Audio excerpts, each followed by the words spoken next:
இயேசு நாமத்தில் வாழ்த்துக்கள். எஸ்தர் 2ஆம் அதிகாரம் 17வது வசனத்தில் இப்படியாக ஒரு வார்த்தை வரும்.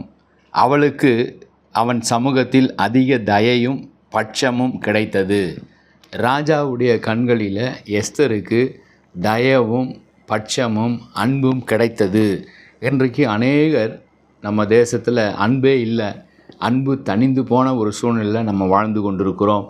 மனிதர்களிடத்தில் அன்பு இல்லை என்றெல்லாம் சொல்லி கொண்டிருக்கிறத நம்ம கேள்விப்படுகிறோம், நம்ம பார்க்குறோம்.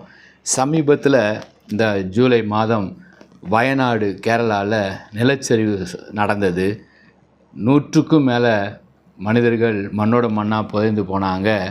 வீடுகள் அடித்து கொண்டு போகப்பட்டது, மண்ணோட மண்ணாக புதைந்தது. அதில் ஒரு சம்பவத்தை நான் உங்களுக்கு சொல்லும் பொழுது இன்னும் அன்பு நிலைத்திருக்கிறது, இன்னும் அன்பு நம்முடைய மனிதர்களிடத்தில் இருக்கிறது என்பதை நம்ம அறிந்து கொள்ள முடியும். நெகிழ்ச்சியான அந்த சம்பவத்தை வாசித்தேன்.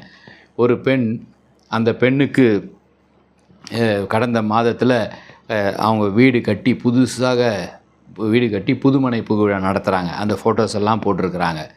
தன்னுடைய தகப்பன், தாய், தன்னுடைய 2 சகோதரிகளோட ஃபோட்டோ எடுத்து வீடெல்லாம் புது வீடு கட்டி முடித்த உடனே மூத்த பெண் இவளுக்கு திருமண நிச்சயதார்த்தம் நடக்கிறது. அதே வீட்டில் அதே மாதத்தில் ஜூன் மாதம் இந்த காரியம்லாம் நடந்து முடிகிறது.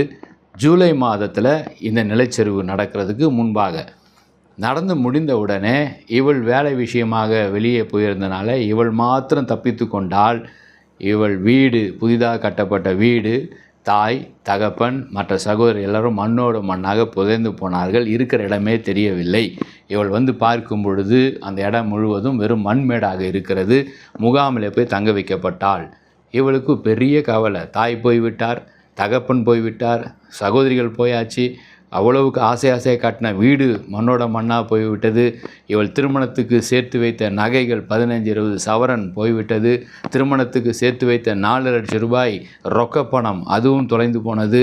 எப்படி யார் என்னை இனிமேல் அந்த குடும்பத்தார் என்னை திருமணம் செய்வார்களா என்ற கேள்வியோடு முகாமில் இவள் இருந்தாள்.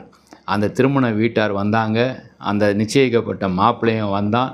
அவர்கள் அந்த பெண்ணை பார்த்தாங்க, ஆறுதல் சொன்னாங்க. அவள் தன் நிலைமையை சொன்னால், எல்லாவற்றையும் நான் இழந்து நிற்கிறேன், என்னை நீங்கள் திருமணம் செய்வீர்களா என்று கேட்கும் பொழுது, நிச்சயமாய் உன்னை நாங்கள் திருமணம் செய்து மருமகளாக ஏற்றுக்கொள்கிறோம். இதுதான் அன்பு, இதுதான் அரவணைப்பு, இதுதான் தயவு, இதுதான் ஒரு பெரிய ஆசீர்வாதம். இன்றைக்கும் அந்த அன்போடு ஜனங்கள் இருக்கிறாங்க. அந்த அன்போடு நாம் இருப்போம். கிறிஸ்து அதைத்தான் நான் எதிர்பார்க்கிறார். தியாகத்தோடு ஏற்றுக்கொள்ளணும். வரதட்சணை வைத்திருந்த 4 லட்சம் போயிடுச்சு, திருமணத்துக்கு வைத்திருந்த நகைகள் போய்விட்டது, இருந்த வீடு போய்விட்டது, சொந்தங்கள், தாய் தகப்பன் போயிட்டாங்க. பரவாயில்ல, உன்னை நான் ஏற்றுக்கொள்கிறேன் என்று அந்த குடும்பமும் அந்த மணமகனும் ஏற்றுக்கொண்டார்களே, அதை போல் நம்ம மற்றவர்களுக்கு எந்தவித எதிர்பார்ப்பும் இல்லாமல் உதவிகள் செய்வோம். ஆண்டவர் நாம மகிமைப்படும். ஜெபிப்போம். அன்பின் பிதாவே, தயையையும் பட்சத்தையும் அன்பையும் ஆசீர்வாதம் தருகிற தேவன் நீங்கள் ஆண்டவரை. அந்த அன்பை உம்மிடத்திலிருந்து தயவை, அந்த பட்சத்தை பெற்றுக்கொண்ட நாங்கள் அதை மற்றவர்களுக்கு தருவதற்கு எங்களுக்கு உதவி செய்யுங்க. மற்றவர்களுக்கு அந்த அன்பை வெளிப்படுத்த எங்களுக்கு சமயங்களை, சந்தர்ப்பங்களையும் ஏற்படுத்தி தாங்க. ஆசீர்வதிங்க.